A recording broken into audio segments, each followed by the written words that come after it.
করছি আল্লাহ রাব্বুল আলামিন যেন এই শহীদ ভাইদেরকে তার দরবারে উপযুক্ত প্রতিদান প্রদান করেন।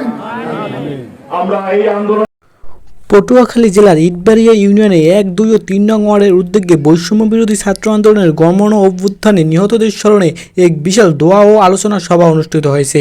এই সভাটি অনুষ্ঠিত হয়েছে ২৮ সেপ্টেম্বর বিকেল ৩ ঘটিকার সময়। উক্ত সভায় প্রধান অতিথি হিসেবে উপস্থিত ছিলেন জনাব অধ্যাপক মোহাম্মদ আব্দুল সালাম খান, সিনিয়র নায়েবে আমির, বাংলাদেশ জামায়াতে ইসলাম পটুয়াখালী জেলা। আরও সভাপতি করেছেন জনাব মোহাম্মদ জাকির হোসেন। উক্ত দোয়া ও আলোচনা সভায় বিভিন্ন নেতাকর্মী তাদের বক্তব্য রাখেন। তাদের নেতাকর্মীদের বক্তব্যদের মাঝে তারা বক্তব্য দিয়ে ফুটিয়ে তুলেছেন সাবেক প্রধানমন্ত্রী শেখ হাসিনার স্বৈরাচার সরকারের কথা।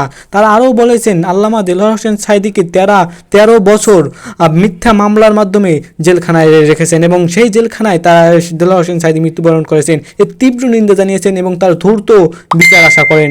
এবং একই সাথে তারা পিলখানায় যে সেনাবাহিনী যে বিজিবিদের হত্যা করা হয়েছে তারও তীব্র নিন্দা জানান এবং দ্রুত বিচার আশা করেন।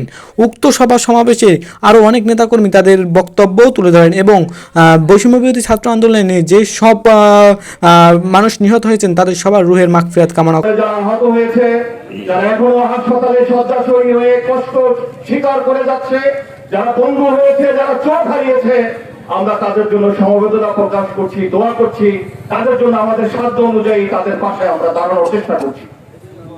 নেতাকর্মীবৃন্দ আরও বলেছেন যারা বৈষম্য বিরোধী ছাত্র আন্দোলনে নিহত হয়েছেন এবং যারা আহত হয়েছেন, যারা তাদের বিভিন্ন অঙ্গ প্রত্যঙ্গ হারিয়েছেন, তাদের সবাইকে জামায়াতে ইসলাম বাংলাদেশের পক্ষ থেকে যতটুকু সম্ভব সাহায্য সহযোগিতা করবেন। এই ছিল আমার কাছে সর্বশেষ। মোহাম্মদ নাজমুল ইসলাম, বুলেটিন বার্তা, পটুয়াখালী। আমরা তাদের জন্য